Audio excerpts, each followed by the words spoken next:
What is the most effective psychological trick you use? One that I picked up from a friend of mine whenever he was trying to pick out dinner with his GF, rather than ask what do you want? And getting the typical I don't know, anything answer and then having suggestions shot down. Start with what do you not want? Used it a few times in some of my relationships and it's the godsend question. This isn't something I've used but I think it's worth sharing. Darren Brown said that once there was a muscly drunk guy that wanted to beat him up and said the classic "What are you looking at?" Darren replied with "The wall outside my house is 4 feet tall." The idea is that it puts the aggravated person on the back foot and takes them out of that adrenaline-filled state. Anyways, he sat down and the guy started crying to him about his GF. He is Darren Brown though, so I wouldn't recommend this to everyone. Saying hello to everybody you know, and with a smile.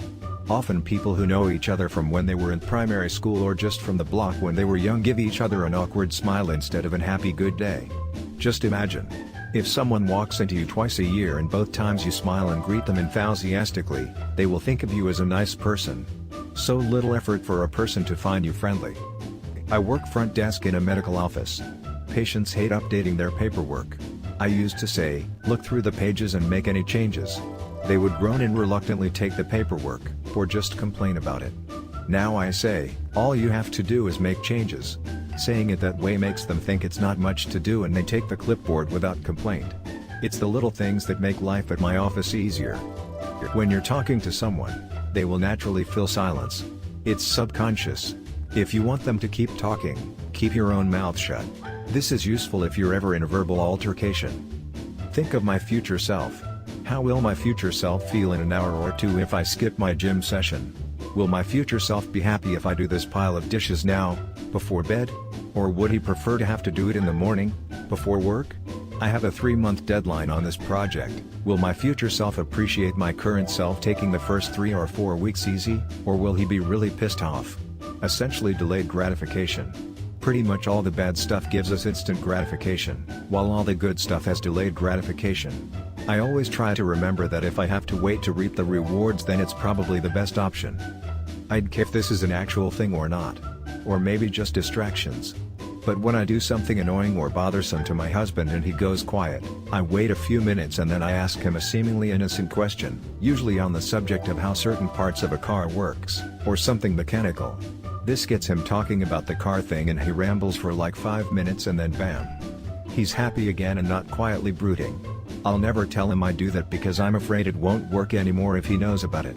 It's foolproof though, it works every single time, no matter how bothered he is. Set expectations low and blow people's minds with my mediocrity. Listening to someone without giving advice or pushing for more information typically nets me more information than being pushy for it. When somebody shy is speaking, if you look at them and nod your head it encourages them to keep talking. I'm a professional poker player. When I am in a pot with one other player, I often try to make them laugh when they are thinking about what to do. If you can get them to laugh, it sets them in a mood where they are unlikely to bluff. I talk a lot in general. It's very common to make jokes at the table even in hands. Music. Putting headphones in and playing the music that I know I'd want to hear if I was in the mood that I want to be in shifts me over to that mentally, and really helps when I need to calm down or when I need to feel happier. When someone is trying to throw excuses or generally if they're getting a bit assy about something, often the best way to handle it is to stare back with mild interest and contribute nothing to their monologue. If you don't give them anything to work with, they'll talk themselves into a corner and lose confidence in what they're saying. I learned this trick from an old director who used to control pretty much any meeting room scenario by being the most silent and impassive person in the room. I fondly remember the time someone asked him a ridiculous question and he just stared at him for about 15 seconds. 15 seconds is a long time to be stared at in a room full of people. The guy wilted into his chair and nobody could work out if the director was angry or just quietly mulling it over. In an argument, find something to agree on, then push your main point. When you are standing in a group and somebody tells a joke or something funny happens, people tend to look towards the person they like the most while laughing. My wife calls this the simplest, most manipulative thing I do. Whenever I bump into an acquaintance, meaning not friend, just a person I know, I of course say hi and the conversation goes like this. Me, hey, how are you? Name. You look good. Them, laugh. Thank you. I'm good. How are you? Me, I'm great. I'm on the way to wherever I am going to at the time and I tell them why too. So what are you doing here? Them, Go into same detail to tell me where they're going and why me. Alright, well I won't keep you up any longer than I have. Have a good day name. It leaves people feeling good, takes away the awkwardness of cutting a convo short, and it makes them want to leave. If someone says they have the hiccups, ask them to prove it. 9-10 times, their hiccups will disappear. Having to summon a hiccup in order to demonstrate will trick your diaphragm into just not hiccuping.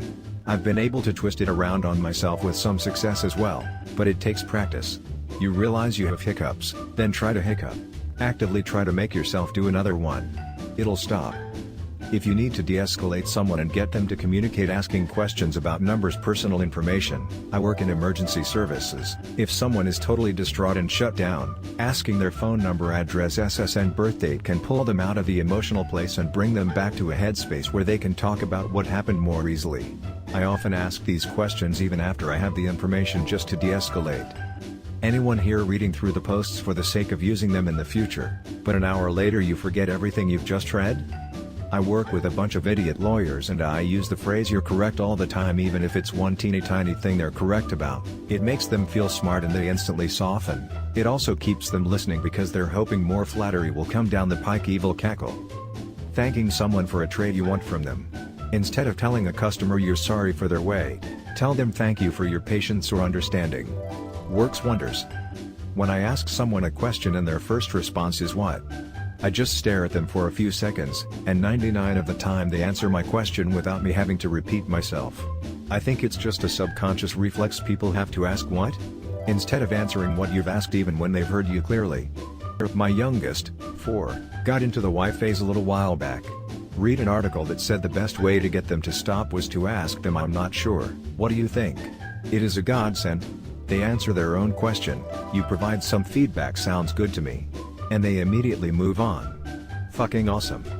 Instead of arguing, I start off by agreeing and then state my point of view after addressing the other person's point. Always ends in a positive interaction. When you need to find out a name, e.g. for a lead, you say, "Oh, is John still managing up there?" They go, "No, it's Mark now." Works with anything, just use a fake. "Is that your Focus outside?" "What?" "No, mine's the Ferrari." Whenever I know somebody is holding some truth from me, I'll look at them and stay silent, no nodding, no acknowledging, just looking. The silence usually brings out the truth or extra detail. If they squirm around a bit, you know there's something they have exaggerated, etc. Be direct and personal when you need things. Instead of asking if anyone has an EpiPen, ask who has an EpiPen. Instead of saying someone, call 911, point to someone, say "you in the blue jacket, what's your name?" "Tom." "Okay Tom, go call 911 and come tell me when they are in the way." Smiling. Smile at the bartender, they'll be more likely to come to you quicker. Smile at your colleague in the morning and they'll be more open to the request that you've got for them later. Smile at your kids and they'll feel loved. Smile at your partner and they'll wonder what they've done that's made you so happy. Smile at me and I'll smile back and we'll both feel great for a few minutes. Smile at everyone when you meet them. Smile in a job interview. Smile at the shop worker, the binman, the postman, the random dog walker in the park, the person who nearly bumped into you on the street, the barista, your teacher, your mom and your dad. Smile at yourself in the mirror and give yourself a cheeky wink. Writing "smile" is making me smile. And I feel great now, so I'm gonna go and get a sandwich. Thanks for reading. Smile. I can't remember. My wife's a psychologist and I lost all my superpowers of manipulation of time and space. Don't say "it's okay" when someone apologizes. Say something like, "Thank you for apologizing." If someone needs to apologize to you, then it was something that isn't okay. My mom teaches this to her kindergartners and it really does make a difference. Opens doors for growth and conversation too. "Thank you for apologizing. I don't like it when you hit me." Or whatever. Playing dumb gets you out of a lot, but not too dumb. I recently read that saying "you're right" instead of "I know" makes you look less like an asshole and doesn't diminish something someone else may have just found out. I think it's pretty effective at not letting you look like a total ass. I work as a creative director. I have a lot of great clients, unfortunately with a few shitty managers from their side.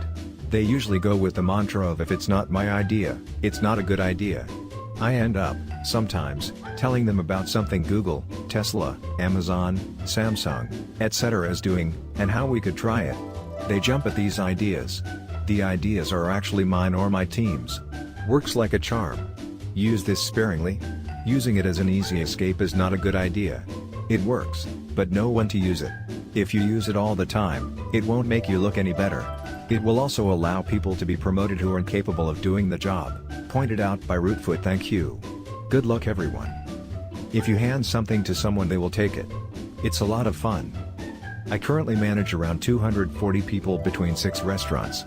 It is often hard to get them to do what is needed. I have found saying "I need your help" is sufficient to get them on board. People want to feel needed and like they are making a difference.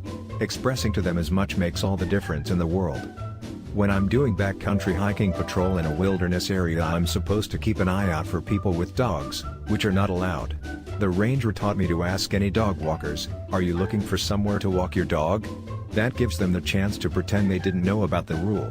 Signs posted, of course, so they don't lose face. Then I give them a brochure with dog-friendly trails. It's a brilliantly non-confrontational technique, and I use it in other parts of my life. I have to work with kids a lot, having a summertime job where I volunteer to assist counselors at a camp for service hours and having 5 younger siblings. Don't tell them not to do something. If I told you, "Don't think about unicorns," you'll immediately think about unicorns for the split second I say it. If I instead said, "Think about turtles," you'll think about turtles for at least that split second I said it. Don't tell a kid not to something, rather tell them to do something else. Instead of "Don't hit your sister," say, "Let's play a nice game with your sister." That way you don't put the idea into their mind that you don't want them doing it, which, in their childish manner, fuels the fire to do it more. If you need to remember something, think about it while doing something noticeably unusual. This will pair the memory with the something, so that when it is noticed later on it will trigger that particular memory. For example, "I need to take out the garbage before going to bed." Put your pillow at the foot of your bed. This is really not too original, but I've seen the wonders positive enforcement does on people's motivation. I teach English to university students. Many of them are in there just because they must and consider learning English a waste of their time. They're usually my worst students. When I give them feedback, I usually heavily stress what they can do already, and congratulate them on their improvement, even if minimal, before telling them the mistakes they had. I do this with all my students, but with those who are particularly dismissive I take extra care to let them know what they're doing right. Some people jumped from hating the language and being terrified of making mistakes to being some of my most proficient students. Overall, each of them showed considerable improvement and engagement in class. Never letting that one go. Instead of asking "Do you have any questions?" I ask "What questions do you have?" The first almost always results in silence, and the second lets people feel comfortable to ask questions. I ask small favors and publicly thank people for their help, recognize their contributions and genuinely appreciate them.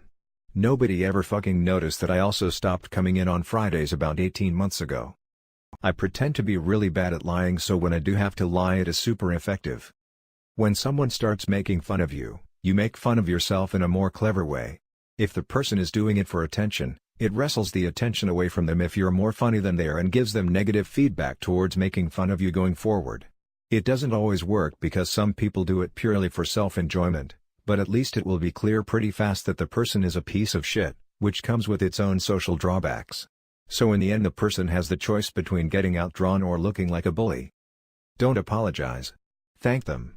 When you're delivering food that's taken a while to cook, don't say "Sorry for the delay," say "Thanks for your patience." Saying sorry focuses on your fault. Thanking focuses on their good quality. Give kids 2 choices instead of letting them pick from whatever you control. Could be 2 points of time. Like now or in 10 minutes, or do you want the red or the blue shirt on? Things like that works wonderfully. They feel in control, but have absolutely no control. Can work with some adults too. I'm not sure this counts as a psychological trick, maybe more of a mindset change, but I'll share anyways. I regularly get bored and play video games for hours, or resort to wandering around the kitchen looking for food I wasn't even hungry for. Now, whenever I get bored, I try to force myself to do something productive. Whether that be washing a few dishes, playing with my cats, taking a shower, go for a walk, you get the drift. It's helped with my depression a bit, because I feel like I accomplished something rather than just sitting around boredom eating. Or if I desperately need to poo and I'm on my way to the bathroom, e.g. driving home or walking to one, I'll imagine it in my mind as being really far away. This stops the urgency and I find I can get there calmly.